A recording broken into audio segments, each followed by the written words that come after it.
एक राक्षस का शव और एक श्राप जिसने महाबली बाली को भी रोक दिया। कल्पना करो, एक ऐसा योद्धा जिसकी ताकत के सामने बड़े बड़े राक्षस कांपते थे, जिसने स्वयं रावण को भी चुनौती दी थी, लेकिन वही महाबली बाली एक जगह जाने से डरता था, ऋष्यमुख पर्वत। आखिर क्यों? इस सवाल का जवाब छिपा है एक भयानक युद्ध, एक गलती और एक श्राप में। दुमदुभी कोई साधारण राक्षस नहीं था, वह एक चलता फिरता प्रलय था। उसका शरीर सिर्फ भैंसे जैसा नहीं बल्कि पहाड़ों जितना विशाल और लोहे जैसा कठोर था। कहते हैं उसके कदम पड़ते ही धरती कांपती थी, उसकी सांसों से तूफान उठते थे और उसकी गर्जना से आसमान मानो फटने लगता था।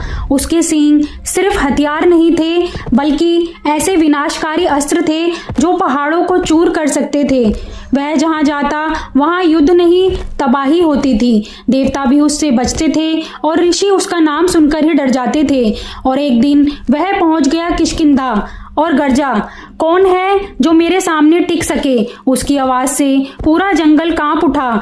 तभी बाहर आया वानरों का राजा बाली।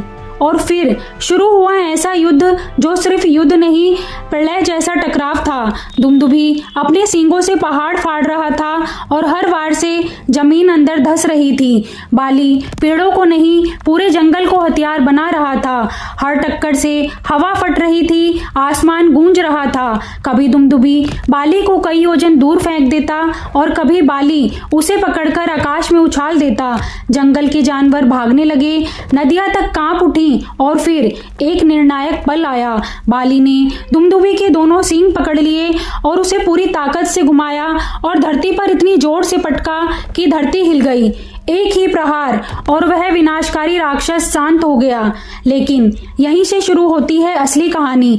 जीत के बाद बाली के अंदर अहंकार जाग गया। उसने सोचा ऐसी शक्ति दुनिया ने कभी नहीं देखी और उसने उस विशाल मृत शरीर को उठाया और उसे कई योजन दूर फेंक दिया। लेकिन उड़ते हुए उस शव से खून टपकता रहा और जाकर गिरा एक पवित्र आश्रम में जहां तपस्या कर रहे थे मतंग ऋषि।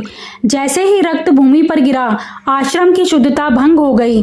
मतंग ऋषि ने अपनी दिव्य दृष्टि से सब देख लिया और उनका क्रोध अग्नि बन गया।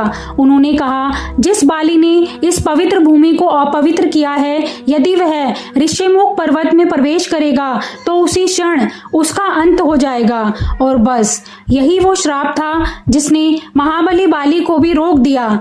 समय बीता और एक दिन बाली और उसके भाई सुग्रीव के बीच संघर्ष हो गया। बाली उसे मारना चाहता था, लेकिन सुग्रीव को याद था वो श्राप। वह भागकर पहुंच गया ऋष्यमुख पर्वत, जहां बाली कदम भी नहीं रख सकता था। और यहीं उसकी मुलाकात हुई भगवान श्री राम और हनुमान जी से। अब सोचो, अगर दुमदुभी इतना शक्तिशाली ना होता, अगर बाली से ये गलती ना होती, तो क्या सुग्रीव बच पाता? क्या रामायण की कहानी वैसी ही होती? कभी कभी एक राक्षस की हार भी भविष्य की सबसे बड़ी कहानी लिख देती है। ऐसी ही रहस्यमयी और अनसुनी कहानियों के लिए अभी सब्सक्राइब जरूर कीजिए, क्योंकि अगली कहानी और भी खतरनाक होने वाली है।